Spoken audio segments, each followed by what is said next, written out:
Woman Who Chat is sponsored by Grow Radio.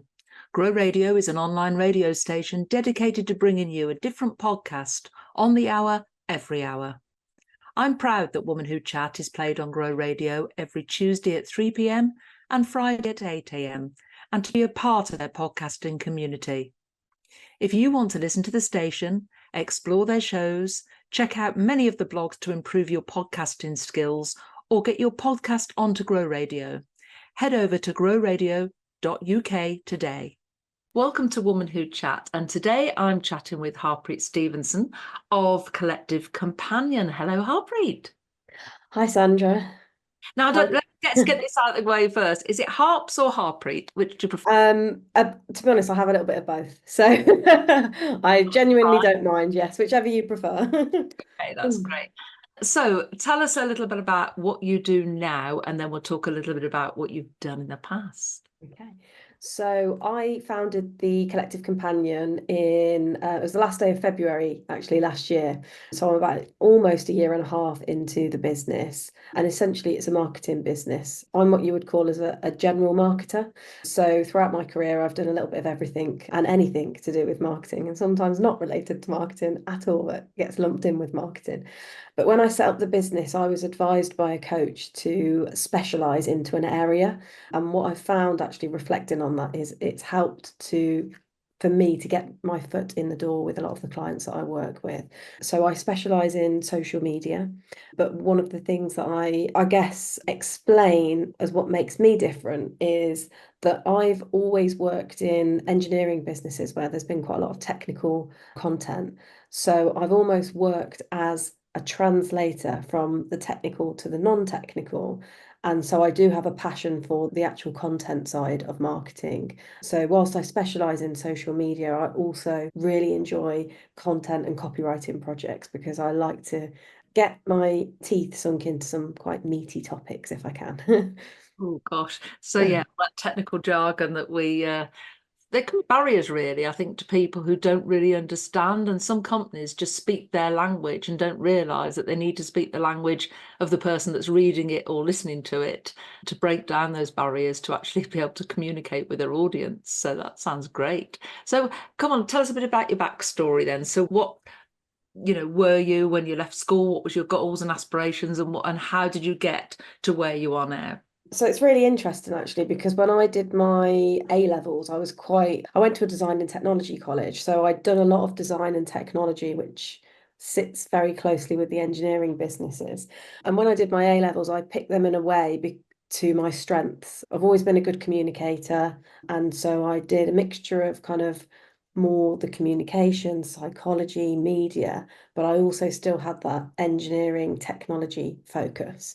And I had a bit of a choice actually when I went to university as to whether I go down and become an architect, which my tutors at school were pushing me to be, or I could have also potentially done a product design or a mechanical engineering degree, or going down what I thought I was best at, and I ended up doing a communications degree. And I actually had a dream of becoming a TV presenter. And I quite often get people still say to me, "Oh, you've got a great voice for TV or radio." So I think that, at some point in the future, that may be something that's still on the cards, but it hasn't come to reality yet. I also studied abroad when I did my degree as well. So I studied in Prague for 6 months, and it was a great experience because I got to work with and live alongside and study with lots of international students that were from sort of every corner of the world, which was really nice as I went into my career, because lots of the companies that I worked for have had a really international base across the whole world.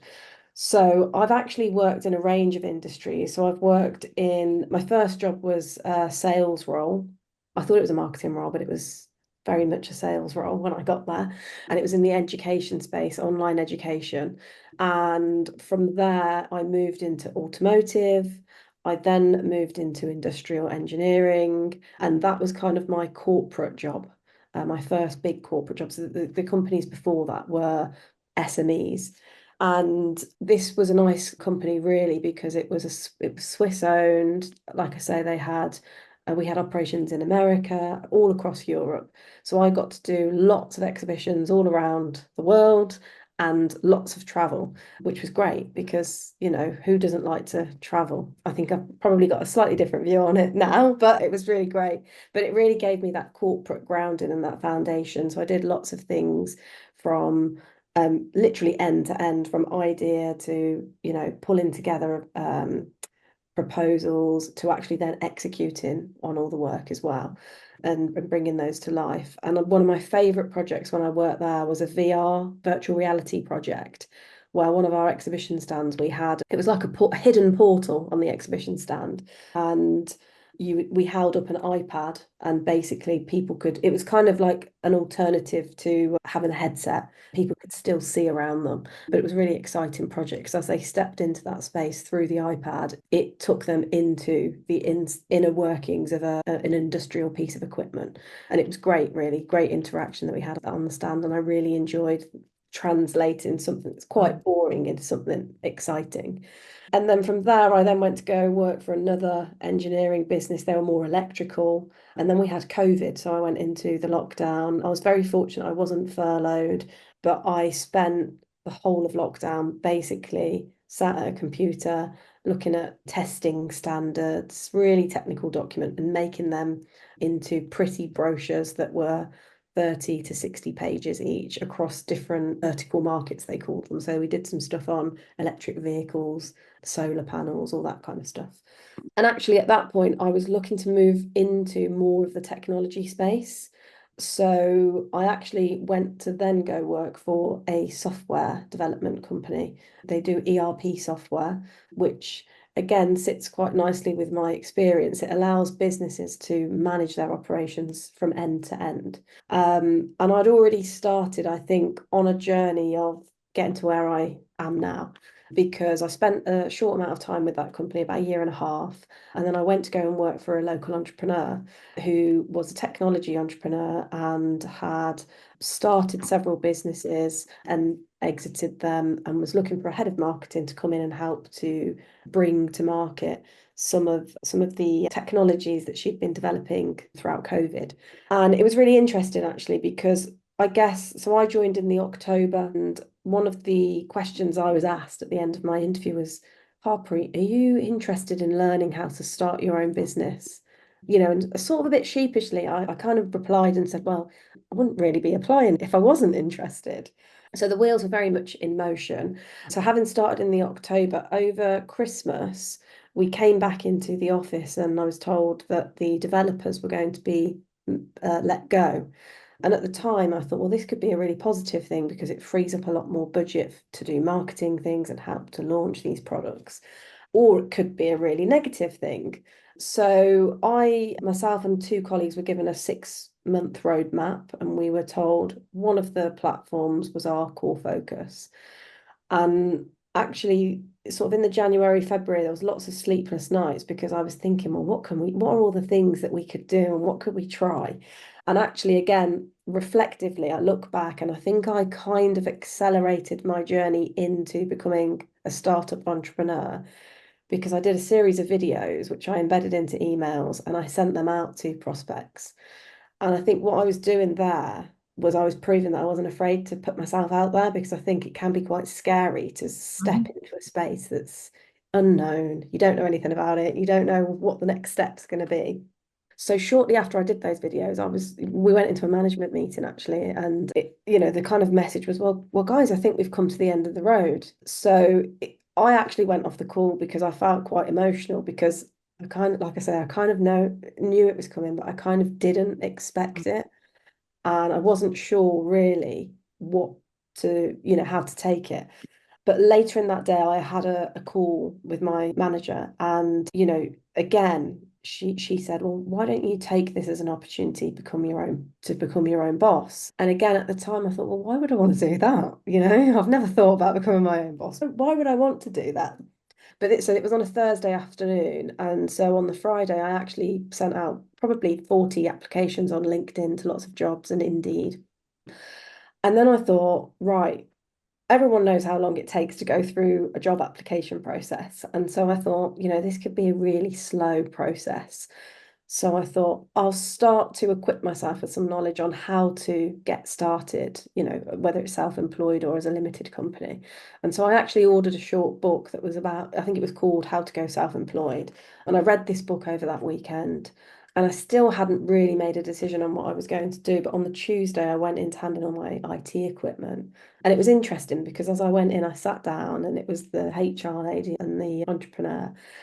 And I think they had a bit of an unofficial bet as to what I was going to do because I had been approached when I'd taken on that job for other opportunities. So HR thought that I would just go into another employed role. But obviously, the entrepreneur being the entrepreneur had possibly been putting through my paces throughout the time that I'd been there. So she said, well, I actually think you're going to start your own business. So, it wasn't a very formal, it was essentially an exit interview, but it was a chat over coffee with friends almost was the feel. And at the end of the meeting, I kind of walked away and I said, do you know what? Why let the grass grow? I'm going to go and register my limited company and I'm just going to get on with it. So I then spent probably about a week doing some research and putting a business plan together. And then I got to the point where I thought, I need to get out and I need to meet people. So I started looking for networking opportunities and really just sort of going out and I guess entering a world that really you don't know exists unless you're either on the brink of entering it or actually you're fully in it. I think Do you find that though? Do you find that the sort of when you're in business and working for somebody, you don't think about the self-employed side and how people network because you've gone suddenly from having that team around you to being the only person in the team. Was that daunting for you, that prospect of stepping out there? I mean, you come to terms with it over that period of time, but was it a daunting prospect? Were you nervous? Were you excited? How did you feel at that point? I think I had quite a lot of emotions probably, and I think really it's quite strange actually because one of the things I did was I didn't really tell anyone really what I was doing. I only told a handful of people because I didn't want to be bombarded with lots of questions because I think you already have lots of questions about what you're doing to yourself. So I didn't want to add an extra layer of all these other questions. So I think really I kind of blocked out a lot of I know that there was lots of emotions going on, lots of, probably being quite scared, probably a little bit overwhelmed, but also quite excited because I think, again, as I say, when you work in a corporate environment, like I say, I did lots of exhibitions. I'd been out quite comfortable putting myself into a space where there's lots of people that you meet. But and I'd come across events where it was women in business, for example, and you don't realize that actually when you're an employed role, some of those events are actually geared towards self-employed people, but you don't really make the connection until you're actually in that space. So I think it was a real mixture of emotions. And I think over the last, almost year and a half, they start to release themselves a little bit. And I think there's, where you have a milestone, for example, where you've maybe accomplished a financial target, or you've got one of your most profitable clients that comes on board. But equally, the personal side of things as well, there's, if I've got that flexibility to go and do something with a family member on a random day in the week, and I do actually remember in the first few weeks that I was a little bit hard on myself when I was cutting the grass on a Tuesday afternoon and I was spending 2 or 3 hours out there. And I remember thinking, well, you shouldn't be doing this. But actually, there's a whole layer of flexibility that comes with owning your own business and being self-employed. And I think there is a real adjustment. And I think for me personally, I think that's something I'm still probably adjusting to, if I'm completely honest with myself. So yeah, lots of things going on. And it's, you entered for the Solopreneur Awards. That was probably, you'd only been going less than a year when you entered the Solopreneur Awards last year and you were awarded the one to watch by the judges. How did that make you feel? It made me feel really proud, actually. I think, like I say, I think you have so many emotions going on, and sometimes you don't actually realize that they're actually happening behind the scenes, as I say, until something happens in your business.